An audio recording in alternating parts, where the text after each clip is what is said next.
السلام عليكم ورحمة الله تعالى وبركاته. I ask Allah subhanahu wa ta'ala to bless each one of us, inshallah, Jumu'ah Mubarak, and all the khair and barakah, inshallah. In this program today, we'll have, inshallah, about the benefit of Isra and Mi'raj. As we know, yesterday we did celebrated, or before yesterday we did celebrated al-Isra and al-Mi'raj. That is on the 27th of Rajab.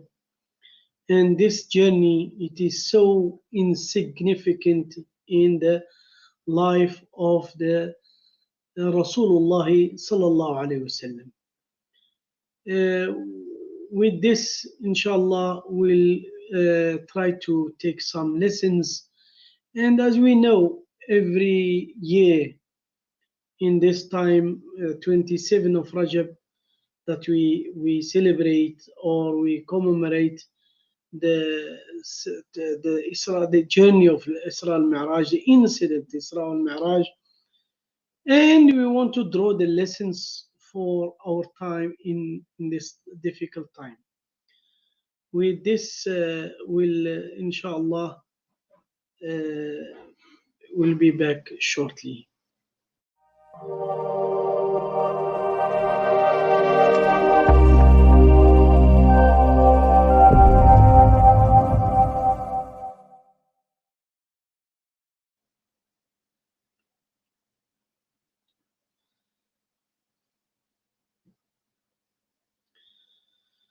Assalamu alaikum wa rahmatullahi ta'ala wa barakatuh. The benefit of al-Isra and al-Mi'raj, the event is mentioned in the Quran and it is narrated in the mutawatir of hadith, authentic narration that has been narrated by numerous of Sahaba. In excess of 40 narrations. Therefore, anyone who denies this incident denies the Quran as well, the authentic Sunnah, and no Muslim can do this. The wisdom benefits of, or the wisdoms as well, the benefits of al-Isra al-Mi'raj. The primary wisdom of al-Isra al-Mi'raj shows the Prophet sallallahu alaihi wasallam his own status to console him after all the hardships that he went through, as well in the smallest example that help us to illustrate this point. Recall Musa alayhi salam, the first encounter with Allah Azza wa Jal in the Torah Sinai, and this is a minor example of what Isra and Mi'raj is. Allah spoke to Musa and told him that he had been given some miracles. Example, threw his staff in it and becomes a snake, and puts his hand in his pocket and take it out and it becomes white. Quran 27, Surah 27 and verse 12. Why are these miracles happening? Who witnessing them? Nobody. Because it means that they strengthen the faith of Musa alayhi salam. Even the Prophet of Allah needs a boost for Iman. Allahu Akbar. Even the Prophet of Allah, he needs a boost of Iman. Allahu Akbar. Ibrahim alayhi salam said, Ya Allah, I know you can resurrect the dead, but I would like to see how it is done so that I feel content. مفهوم of Al-Quran and Allah subhanahu wa ta'ala in Surah 2 verse 260, Surah Al-Baqarah. For the Prophet what was the miracle Allah showed him to make him feel a content. The whole al-Isra and al-Mi'raj, in which Allah showed him what he is preaching, is a real Jannah, is a real Jahannam, is a real the angels, and real the prophets, and real so and on. No one else witnessed it except the Prophet sallallahu alaihi wasallam, because it means to be the person gift to him. Yes, it is gift to him. Al-Isra and al-Mi'raj, by the way, is a gift, the solely gift for Rasulullah sallallahu alayhi wasallam. Yes.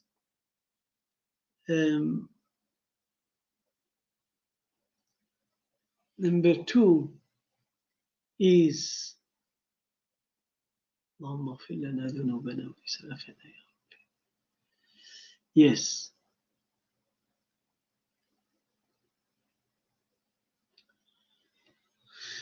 By the way, second is to further the point, the entire of al-Isra al-Mi'raj is a personal gift from Allah to the Prophet Muhammad sallallahu alaihi wasallam. We don't benefit except that we believed it happened. It is not a gift to the Ummah as much as it is a gift for Rasulullah sallallahu alaihi wasallam directly. Generally, miracles are meant for the unbelievers to prove the truthfulness of the miracle of the prophets. But sometimes Allah gives miracles for the sake of the prophet themselves, as mentioned above. Third, miracle and the gift occur at the time of the great sadness, and it was a completely unexpected. Both of these points makes us understand why this is such a great gift. Even us, if we get a surprise gift that pleases us so much more, this gift came after the Prophet sallallahu alaihi wasallam. He lost his wife, his financial support, as well. He lost his uncle, his political support, and was rejected and stoned by the people of Ta'if. Subhanallah. This shows us that with every difficulty there is ease. We stop at this point. For every difficulty there is ease. Listen, the most profound, the most. After the hardship there is ease. Yes. The see the Quran, Allah subhanahu wa ta'ala, the greater the difficulty, the greater the ease. And if we remain patient and we steadfast, the Prophet ﷺ had to suffer so much to obtain this gift of Asra al-Mi'raj. I think this message is for myself and for all my viewers. Also is for the people of Gaza. Ya Rab, ease their difficulties. Believe this is the law of Allah. They will be ease, inshallah, and the victory is coming, no doubt. Allahu Akbar. Fourth benefit, Ibn al-Kathir said, if any person had seen even a fraction of what the Prophet ﷺ saw, he would have woken up insane. But our Prophet ﷺ see all and came back, and then he went back to sleep for a short while. This shows us his iman, his bravery, his strong-mindedness, in which Allah Himself referenced he in the Quran. The eyes didn't not failed, not failed. Yeah, ما زاغ البصر ما رأى. Allah subhanahu wa ta'ala said, subhanahu wa ta'ala is praising the courage of the Prophet Muhammad sallallahu alayhi wasallam. This is also indicated in the hadith wherein the Prophet sallallahu alayhi wasallam, if you knew what I knew, you would have not been able to laugh that much, or you would cry a lot. Or in other hadith, if you knew what I knew, you would have left your wives and go out in the field and desert and go insane. Really. Allahu Akbar. Subhanallah. Subhanallah. This miracle. Yes, as we said, to strengthen the iman of Rasulullah sallallahu alaihi wasallam, even not the iman, the certainty, the yaqeen, as well, that it shows that after every difficulty there will be ease, and Rasulullah was so comfortable. Right. The fifth, it shows that the humanity of the Prophet sallallahu alaihi wasallam. We see the joy, the fear, the sorrows, up and downs, etc. of the Prophet, and we woke up. He was sad because he knew the people going to reject him. But he told them, even to the Abu Jahl, which again shows his bravery. Allahu Akbar. Allahu Akbar. Yes, it is also shows that we don't distort the message of Islam. We should never sugarcoat change the message of Islam to appease the people. And our job is to sell the product, not to modify it. We are the salesmen. We have no right to change Allah's deen, Allah's religion. Allah says in the Quran, upon you is only the duty of notification, and upon us, alayna al-balagh, wa alayna, whatever Allah told the Prophet sallallahu alaihi wasallam.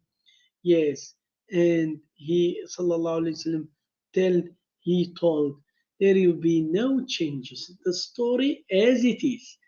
If the people they like it, they don't like it, it is not. Let's take a break and we'll be back shortly.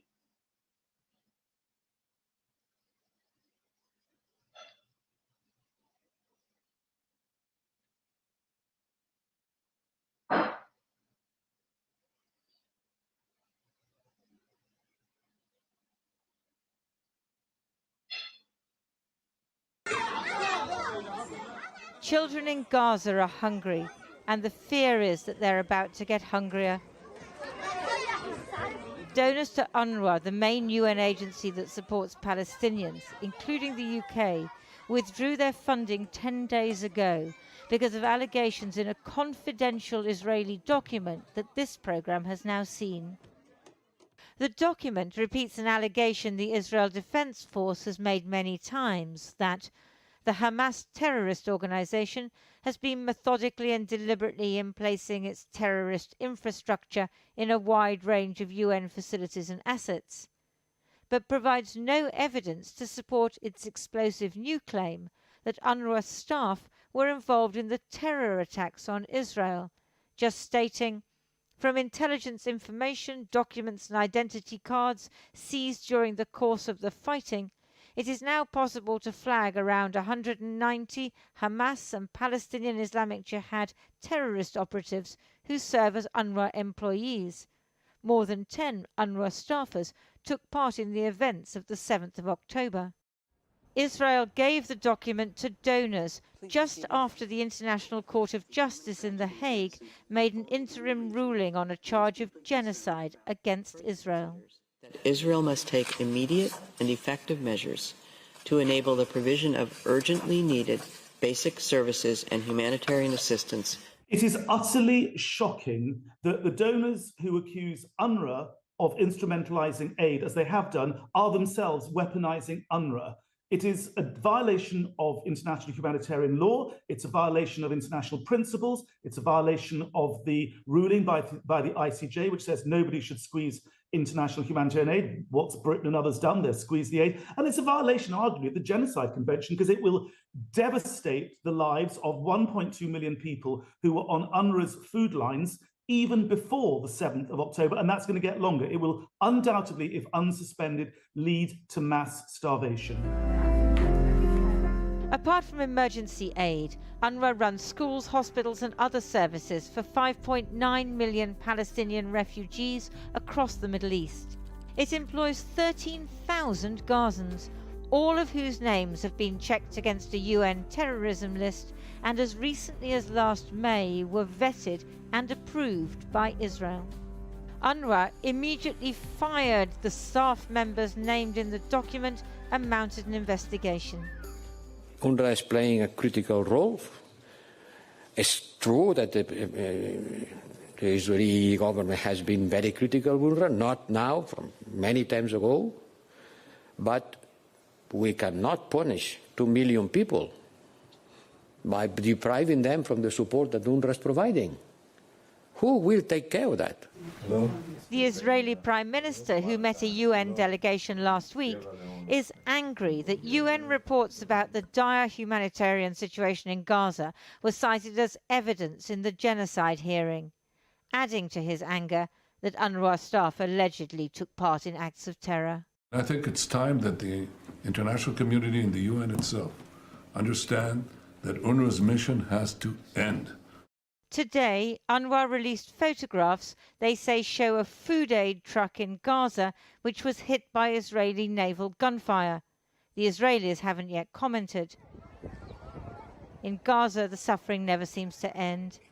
Today, the UN Secretary-General announced an investigation into UNRWA to be headed by a former French foreign minister. If UNRWA were forced to close, another organisation would have to step in. Under international law, in the West Bank and Gaza, the occupying power, which is Israel, would be held responsible. Well, earlier I spoke from our studio to UNRWA's spokesperson, Juliet Tuma, and I began by asking if they had received any evidence from Israel to support the allegations being made. There is an ongoing investigation that is not conducted by UNRWA.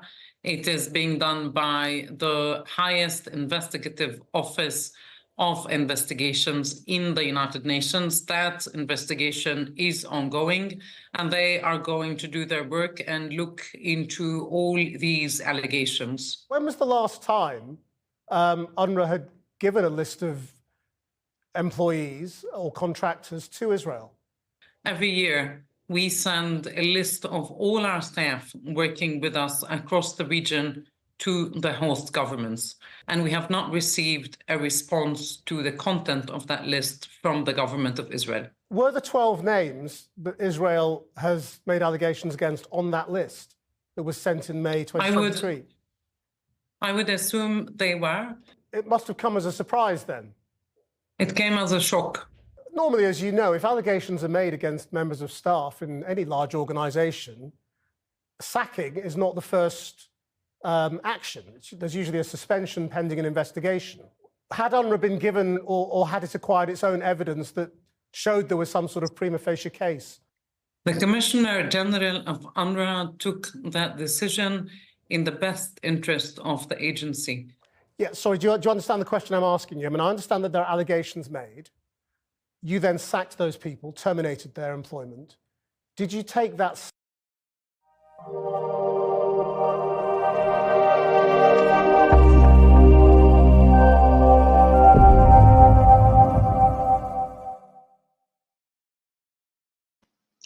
Assalamu alaikum wa rahmatullahi ta'ala wa barakatuh. Again, with our program, The Benefit of al-Isra and al-Mi'raj, the lessons that we can derive, we can benefit, not just to commemorate and celebrate, but what we can benefit in this time, in this era, and in this war. I think there is a main lesson. And Isra al-Mi'raj, as we said, is a gift for Rasulullah sallallahu alaihi wasallam, to honor him for his sacrifices, for his hard working, as well as to console him after he lost his wife and he lost his political support, that is his uncle. If you go more lessons that you can derive from al-Isra and al-Mi'raj. Yes.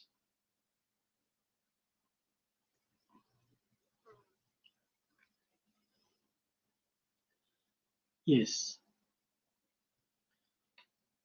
Yes. Number 5, it shows the humanity of the Prophet ﷺ. We did this one, and also it shows. Number 6 is also shows we don't distort the message. And 7, the permissibility to use the physical proofs and evidence to show the truthfulness of Islam. When Quraysh asked the Prophet ﷺ about Jerusalem, about Al-Aqsa, he was like, the Prophet ﷺ just believe me, but rather he explained the physical aspect of Baytul Maqdis. SubhanAllah, he gave them the description of Masjid al-Aqsa. 8, we see a leakage between the message of the two sons and to the two great traditions of the Prophet ﷺ, that of his Ismail and Ishaq, is that al-Isra and al-Mi'raj begins in Mecca, goes to Jerusalem, and then back to Mecca. The leakage is very clear, and the precedence is given to Mecca as the journey starts, ends there, but the two are not separated from one another. Very, very important. Yes, Allah subhanahu wa ta'ala can take Rasulullah sallallahu alayhi wasallam from Masjid al-Haram straight to the heavens, straight to Sab'a Samawat. But no, take him to Masjid al-Aqsa. The importance of Masjid al-Aqsa is indicating the two masjid are twin masjid. They need both, you need attention and you to care about them. Shows us that the blessings of both Masjid al-Haram and Masjid al-Aqsa tangent. We also know the fact the vicinity of Baytul Maqdis will be the site of the final battle between Isa alayhi salam and the Dajjal, which is Umar al-Khattab conquered Baytul Maqdis. Recall, the Christians had discredited the Temple of Suleiman and made it into a junkyard, and he ordered all the junk to be cleansed and to build the masjid on that very located, because he knew the status of Masjid al-Maqsa. Some of the scholars have also derived that there is a sign here that direction of worship will change from Baytul Maqdis to Kaaba. Indeed, it happened after one or 2.5 later after the coming to Medina. Number 9, the existence of Buraq. The journey of Mi'raj, we clearly find that there are worlds beyond our world. There are creatures that are beyond our world. There are creatures beyond our creation. Man should never think he is the only creation. Allah subhanahu wa ta'ala say the Quran, and He created that which you don't know. He created that which you don't know. Yes. اللهم صل على سيدنا محمد وعلى آل سيدنا محمد. Just, yes. Yes. He created what you don't know. Yes. And number 10 is also the existence of al-Buraq. It is clearly that Allah subhanahu wa ta'ala has linked the effort with the causes. Nothing comes for free. This is very important lesson. Nothing comes for free. There must be an effort. In other words, we don't just sit at home and say, leave it to Allah, and think things are going to happen. Rather, there is always an effort we need to put. Allahu Akbar. Oh Allah, we witness the brothers and sisters in Gaza, they are sacrificing everything. Ya Rab, Ya Rab. Yes, yes. Rather, it was also we need to put the goal, to get to the goal, even if Allah is a blessing with the miracles. There has been an effort on your part to get miracle. Thus, Buraq has mounted to get Baytul Maqdis, then it had been tied to the post. Subhanallah. Why you tied it off Rasulullah? No, that is what Allah commanded us, etc. And it is the point illustrated throughout the Quran when Maryam alayhi salam was blessed with the fruit falling from the heaven, from the tree.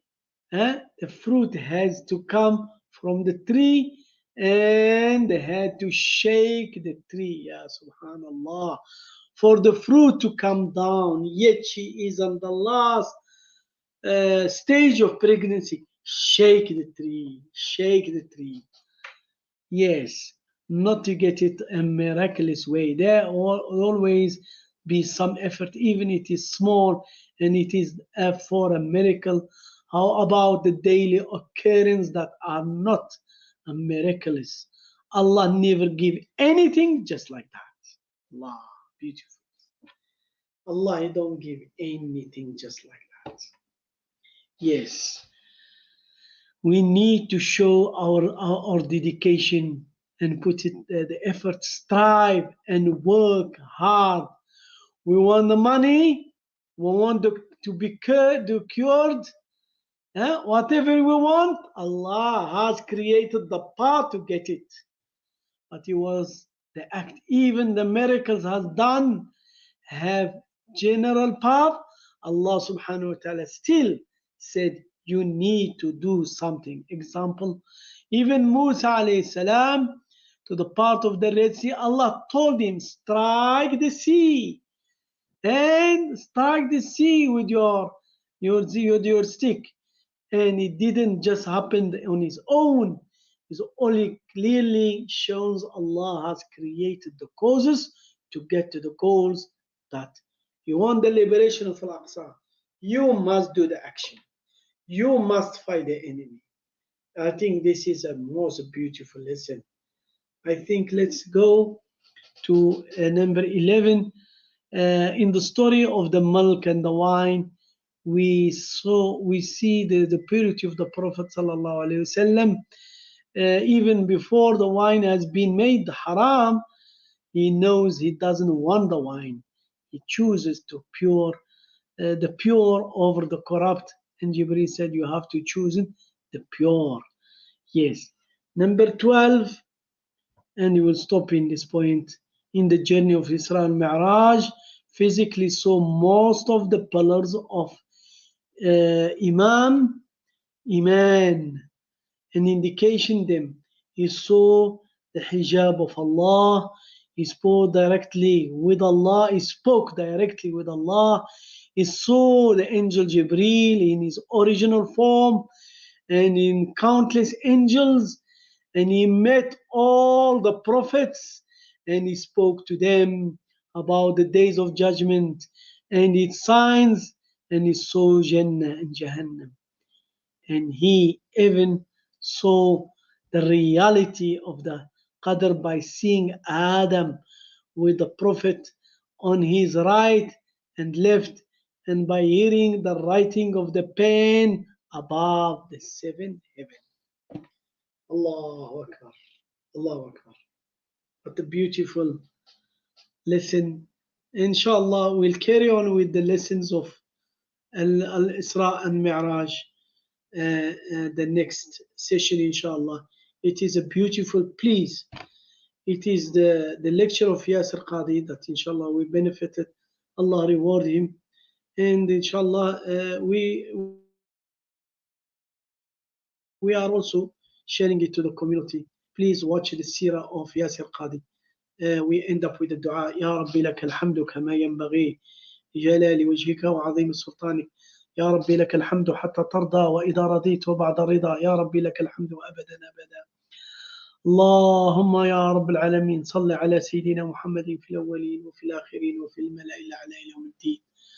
اللهم انصر المجاهدين في فلسطين. اللهم ثبت أقدامهم. اللهم اربط على قلوبهم. اللهم دمر عدوهم. اللهم سدد رميهم. اللهم ثبتهم يا رب العالمين. اللهم انصرهم يا رب العالمين. نصرك يا رب العالمين برحمتك يا أرحم الراحمين. اللهم اطعمهم من جوع. اللهم اطعمهم من جوع واسقيهم من عطش يا رب العالمين. اللهم اطعمهم من جوع واسقيهم من عطش. اللهم اشفيهم يا رب. اللهم اشفيهم شفاء لا يغادر سقما. اللهم ارحم موتاهم. تقبل شهداهم يا رب العالمين. اللهم اجعلنا ممن ينصرونهم يا رب العالمين. اللهم لا تجعلنا ممن يخذلونهم يا أرحم الراحمين. والله يا رب العالمين. Support them, grant them victory يا رب العالمين. Feed them, give them water يا رب العالمين. Give them food يا رب العالمين. يا رب العالمين. Shelter them يا رب العالمين. Oh Allah, they don't have only you. وصلى اللهم وسلم على سيدنا محمد والحمد لله رب العالمين. السلام عليكم ورحمة الله. جمعة مبارك. السلام عليكم ورحمة الله.